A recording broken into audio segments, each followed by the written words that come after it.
A group of 11 JNU teachers, seen as sympathetic to the BJP and the RSS student wing ABVP, have alleged that JNU has become a den of organized sex racket. In a 200-page document compiled last year and submitted to the university administration, the group led by Amita Singh, professor at the Center for Law and Governance, contended.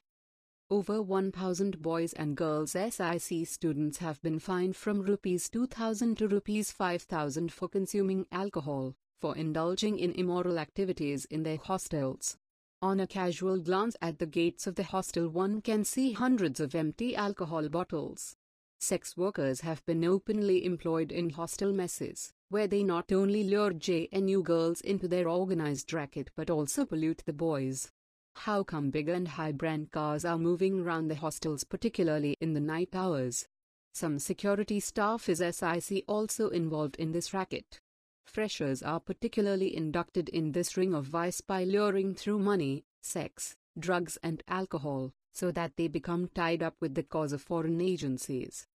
Accusing a few JNU teachers for encouraging a decadent culture in JNU and legitimizing separatist movements in India, the dossier titled Jawaharlal Nehru University, the Den of Secessionism and Terrorism contends.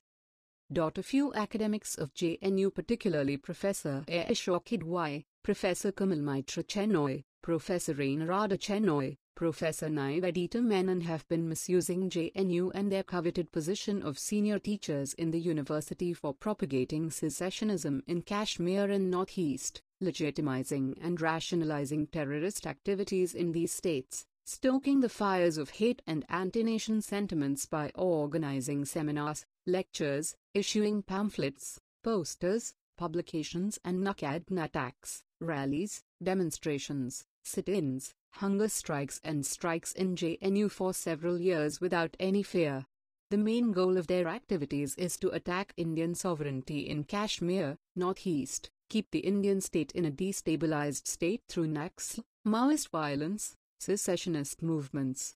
They are actively recruiting young minds in JNU campus and elsewhere by addicting them to night parties, revelries, alcoholism and cash payments to carry forward their agenda through mass campaigns, strikes etc. In this process, JNU has become a den of organized sex racket in which some hostel karmakaris, maid servants, beauty parlors being run in Munica village and the activists of DSF, DSU, AISA and other rogue elements are coordinating their activities. They have turned the autonomous body like GSCSH to strike at those students and faculty who do not fall in line with their nefarious agenda.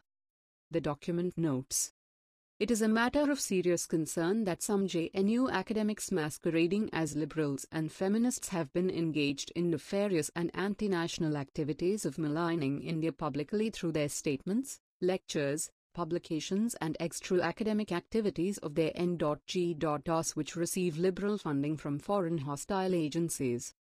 Hari Ram Misra, assistant professor in the Special Center for Sanskrit Studies and a part of this group, told The Wire, the reason we compiled and submitted the dossier to the university administration was to prevent future disturbances in the university. JNU has become a place where communists terrorize others in the name of freedom of speech. Our point is that students should be apolitical. If you want to enter politics, there is a huge field outside. But JNU Students' Union should be limited to campus work only. But unfortunately, here communists are preferred over meritorious students. The interview board selects you for teaching and research positions only if you are a communist. We want to make JNU a world-class university, but politics in the campus prevents it from becoming one. The previous university administration was reluctant to take any action against the anti-national elements in the campus despite our complaints. In fact, it victimized the complainants. I plan to tell the JNU Teachers Association to propose a complete ban on alcohol and motorcycles on campus. We need to strictly adhere to the JNU manual. In the manual, girls are not permitted to enter boys' hostels. But no one follows it here. In a hostel raid, occasionally conducted by wardens, at least 40-50 boys are always fined for sheltering outsiders.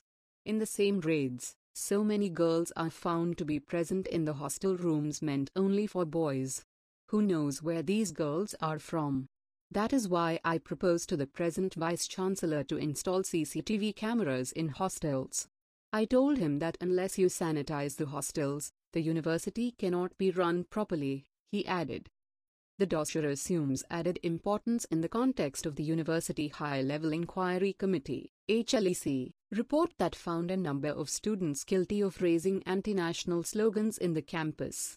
On 25th of April, 2016, the university administration, acting upon the HLEC's recommendations, announced harsh punishments for many students including Amar Khalid, Anirban Bhattacharya, Ashutosh Kumar, and Kanhaiya Kumar.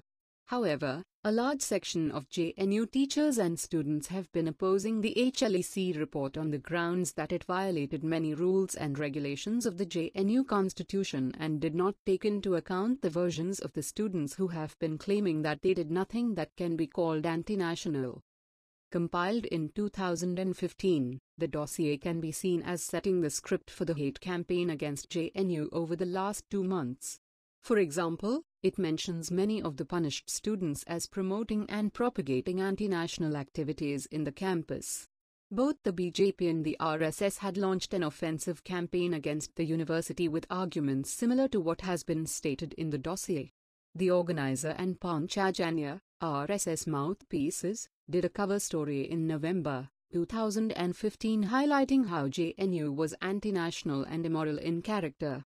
Similar allegations were advanced by the Rajasthan's BJP legislator Jayan Fahua, who was quoted as saying http://www.thehindu.com/news/national/3000 condoms 2000 liquor bottles at JNU. This BJP mlas keep in G counts /article 82723667.s more than 10,000 butts of cigarettes and 4,000 pieces of beads are found daily in the JNU campus.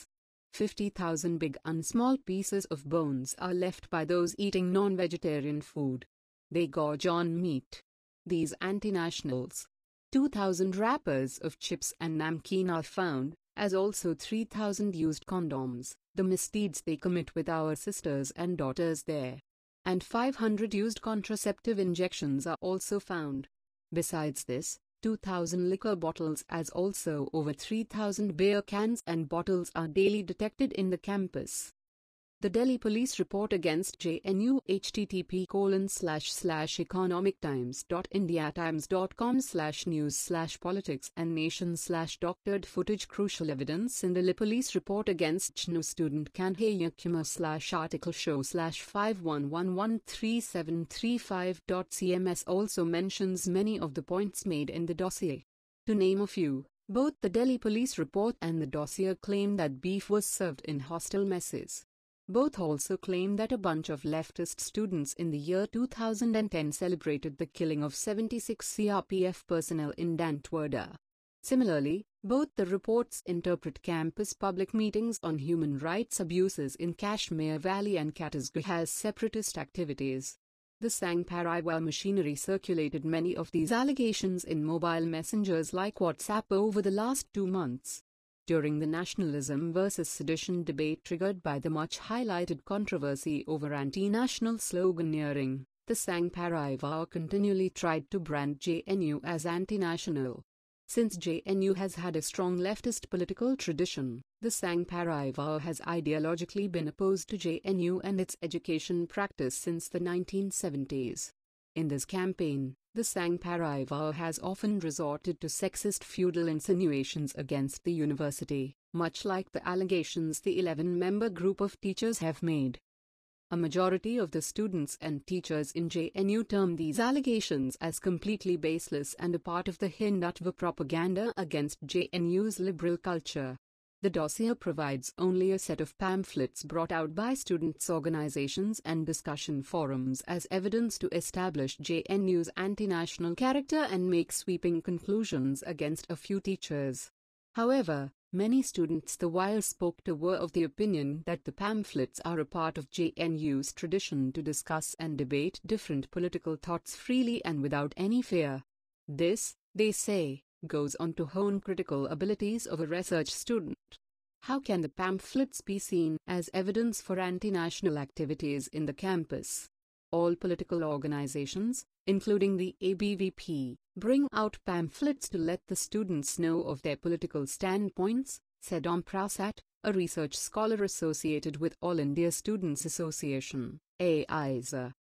Similarly, teachers who have been named in the dossier as promoting anti-national activities in the campus said that the dossier is a set of ridiculous allegations, born out of whims and fancies of a right-wing group. This highly ludicrous set of allegations against a number of JNU faculty members, including myself, is laughable. This Nazi Germany-style denunciation document actually reveals the basic plot of the conspiracy that has unfolded over the past few months. The willful misrepresentation of JNU faculty and students' positions on various issues like the death penalty, UFSPA, communal, gender discriminatory, and casteist politics, the celebration of Mahashaya Divas, etc. was used to set the script of the #shutdown antinational.n.u campaign. It should be noted that this script has been assiduously adhered to by a wide range of players starting from the government to M.Ps, M.L.as, and backed trolls loyal to the Sangh Parivar down to the JNU administration, right down to the wild fantasies about sex, all-night parties and alcohol consumption in the campus. The fact that this dossier was submitted to the previous JNU administration shows the plot hatched well in advance, Ashok Y, professor in the Center for Linguistics, told The Wire. Professor in the Center for Comparative Politics and Political Theory Nivedita Menon said, basically what this semi-literate, scurrilous, shoddily produced document accuses some JNU faculty and students of, are publicly conducted intellectual and political acts that are basic rights in any democracy. This dossier painstakingly puts together, as if secretly gathered through underground means, evidence of anti-national activity. And what is this evidence? Copies of posters advertising events that have been publicly pasted all over campus, in the names of organizations, not anonymously, leaflets publicly distributed and fact-finding reports released at press conferences.